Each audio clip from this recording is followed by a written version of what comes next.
ဘာကောလေးဘာလဲ အာလာကွာလာတော့မရကွာဟာဘာမှရမလဲခဏကြီးတော့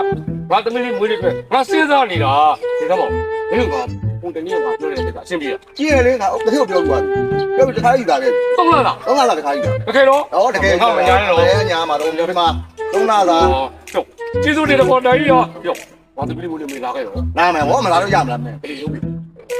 ငါဘာကျွေးကွာငါကျွေးမဲ့ကိစ္စဟိုတော့ငါဟောကောလေးပါလေကောလေးเนี่ยမိုးလက်ဆောင်တဲ့ဘုံနဲ့ပဲပါ ရှူရှဲရှူရှဲ ဟောရှူရှဲအဲ့ကောင်လေးတိုင်းမရောက်ကောလေးဆက်ဆက်ရှိတယ်โอเคဟုတ်ငါသွားမယ်တော့ရ ဘာပဲကျွေးလာမယ်စိတ်ချ အေးပါအေးပါ ကိုကလေးမွေးလေးပဲ အဲ့ဒါ စင်ပြောင်းလုပ်တဲ့အတွက် โอเคโอเค ကြောက်ကြလိမ့်နေတော့ကွာ ဆရာရေကျွန်တော်တို့အဲ့နာမယ်မခေါ်ကြမ်းပါနဲ့ဗျာ ခေါ်မှာပေါ့ကွာမင်းတို့ဂျလေဘီဖြစ်ပြီးရှောက်သွားနေပေါ့ကြာကျွန်တော်အလုပ်လိုက်ရှာနေတာဒီကူ ဟုတ်တယ်ကျွန်တော်တို့အလုပ်လိုက်တာတစ်နှစ်လောက်ရှိပြီအခုတည်းအလုပ်ကိုမရသေးဘူး မင်းတို့သေတာတော့မင်းတို့လုံးမရမင်းတို့ပြောင်းတာပြစ်ပြောင်းမာဟောဒီဒီမျိုးလို့ကြောက်တာဒီပြန်သုံးလာတာငါပတ်သက်ပြောပြလိုက်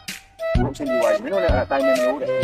ဒါပြောတာမင်းတိုင်းနေလို့အဲ့ဒါမင်းတို့သွားပြီးစီလို့ဆွဲလိုက်ကြားလားဟဲ့ ဟောမင်းကိုကြည့်ပြီးတော့ငါတော့ခေါင်းမှုတယ်ကွာ နေရောကွာ ဟိုမှာတွားပြီ